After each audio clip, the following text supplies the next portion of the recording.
Ate, meron po kaming ano, meron po akong, di ba kahapon po, nagpasuhol po kami Oo. ng maghakot ng uling. Ay.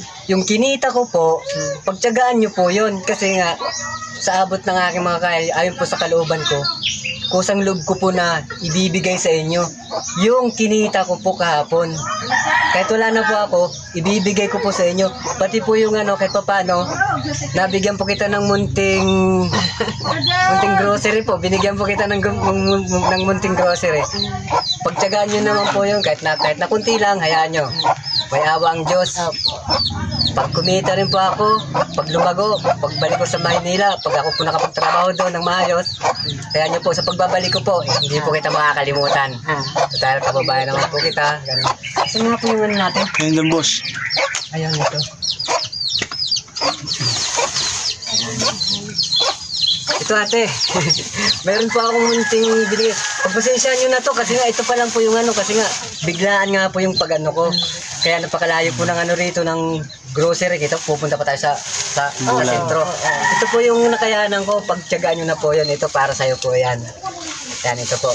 Medyo malabo na po kasi ang ano po. Ayan guys, so binigyan ni Boss John ng ano. Opo, yan. Salamat. Sana po ang nagbibigay sa akin, tulungan ng Panginoon. Basta po, wag po kayong mag-alala ate. Opo. Hindi po natutulog ang Diyos. Kaya, Hindi.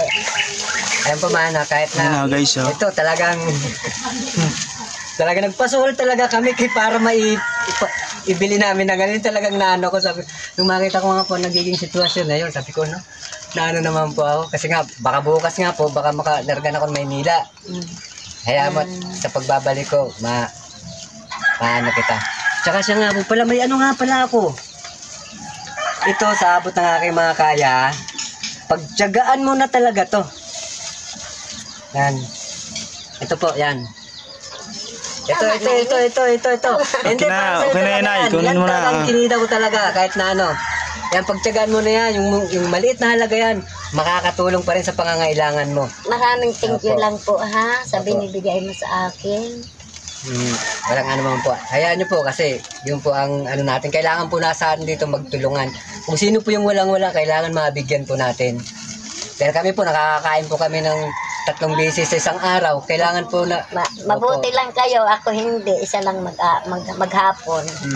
Yan, tulad po niya. No? Ngayon, madadagdagan na po, magiging 2 na po. Sa loob ng isang araw, kahit napakalitan mo. Ayan nyo, bukas makalawa, may awang Diyos. Magiging 3 na po ang pagkain nyo sa loob ng isang araw, magiging 3 na. Pero ngayon sa hindi pa ako nangangalmasal. Di Hindi pa nag-almusal, oh. Pero nagkuha na ako Tingin lapo. guys, kahit pa paano natuwa si nanay. Nagkuha na ako si lapo. Baga ako, tanom naman ako sa mga buto-buto. Mga gaano kalayo ito yung nakikita nyo, mga ganito, yan. Di ba yan? Yan dito. Hindi, ilog sana, hindi ka nga ikaw nakikita. Hindi nyo, kahit na malapit po ako, hindi nyo po ako nakikita. Siyempre parang minsan nga ni baga ha, baka ko saan ako tinanom, kung nagpupulak na ako, naupo muna ako. Parang gintatanong ko bagaan sa diri ko, ako kaya saan yung nagtanong? Tapos nasabi naman ako, ay ginabayan lang ako sa Panginoon. Nakakalungkot po yung kalagayan nyo. Kaya po yun mga guys, mga kapatiran ko, mga ano, nakakalungkot po. Tanggapin, kahit naman po sa akin na ano, nare-realize ko po na talagang napakahirap ang sitwasyon po ni ate. Oo, talaga, hirap ko na bulag ako. Mahirap talaga ako na pero kinatyagaan ko na lang yun. Yan nga po, medyo naano po yung kalooban ko at medyo napapaluha po ako. Paano nga rin po ako dahil nga po sa kanyang sitwasyon ngayon, wala po siyang katuwang. At may anak naman po din siya, kaso nga po, medyo siyempre may pamilya na po yung anak niya, nakapokus po sa kanyang pamilya, kaya medyo napapabayaan na po, nakakalimutan na po. Kaya po tayong mga nakakaunawa sa kanyang sitwasyon, kailangan po natin ng suporta para sa kanya, lalong-lalo na po yung kanyang tirahan. Yun lang po ang ano, kaya nyo po may abang Diyos na ano. So, kaya sa sino man po na gustong tumulong o mag-donate po, para nga po mabigyan po natin ng kahit papano ng kunting tulong man lang si ate. Kanyang tirahan. Yan. Nais, tsaka pangarap niya po na mapalitan po to, mabago man lang.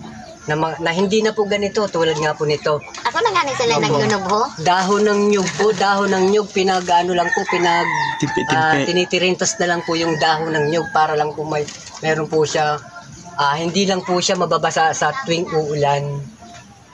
Kaya nga po bali, hayaan nyo po ate sa susunod po na araw, may awa po ang Diyos. Dahil rin po naman ako, kaya bahala na po kayo yan at hindi po ako magtatagal, hayaan nyo po. Maraming thank you lang ha. Babalik po, babalik at babalik po ako.